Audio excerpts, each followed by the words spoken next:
This is the 1-minute version of summarizing the gospel, and it's all about the word gospel. Jesus proclaimed a message that he called the gospel, the good news.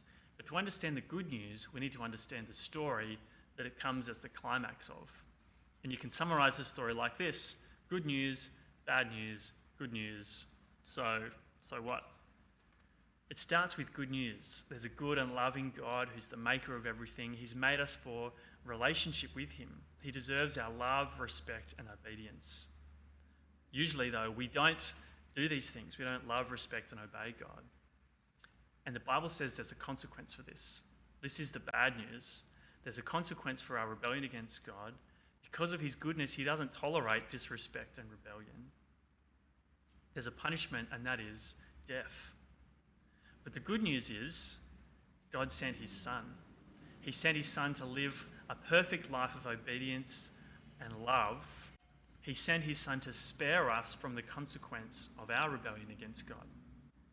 This is the good news. On the cross, he took our place and endured the punishment that we deserve for our mistreatment of God and our mistreatment of others. There's good news in the heart of who God is. There's bad news in how we've treated him and what we deserve for that. But there's good news that God has sent his son to save us. So we can either say yes to Jesus or say no to him. We can say yes and start living the life of trust and obedience and enjoying the relationship that God made us for. Or we can say no and expect God's punishment when we meet him. What do you think about that? How do you think you'll respond to Jesus? This is the 1-minute summary. Good news, bad news, good news. So respond to Jesus with a yes or a no. I wouldn't say that rhyme to someone, but it helps me to remember it. Good news, bad news, good news. So how will you respond with a yes or a no? What do you notice in this gospel summary? What are the key theological pillars that it's based around? And what do you like about it? What could be missing? Have a chat and we'll be back soon.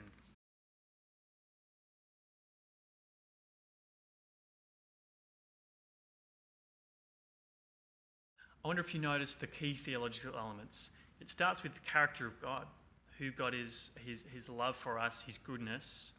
We also get a glimpse into a right response to God, what a right human life should look like, our love, our trust, our obedience towards God, which also gives us a sense of the flaws, what sin is. It kind of fleshes out the problem that we haven't done those things. And therefore we have a bit more of a connection between sin and the consequence being death. And this also makes clearer the purpose of Jesus' death and the way that's a solution, because it's a substitution. So it raises the area of the atonement in theology, where Jesus takes our place on the cross. There also is a glimpse into an opportunity to respond. We're invited to respond, and we give a sense of what it could mean to respond to Jesus, to live a life of trust and obedience in him, or to expect judgment if we fail to respond. So here are the key theological elements: the character of God, a right response in a life of worship, sin and judgment, the cross and the atonement, and then there's a response. It also covers a bit of the future with God or without God.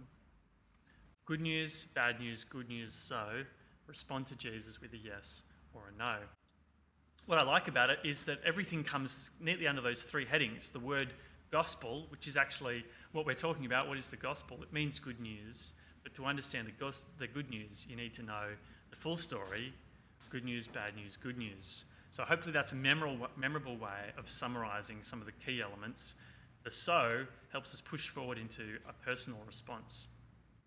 So there's two ways of articulating the gospel: the 1-sentence version, the 1-minute version, and next time we're going to come back and have a look at the sit-down chat version, the 5-minute version.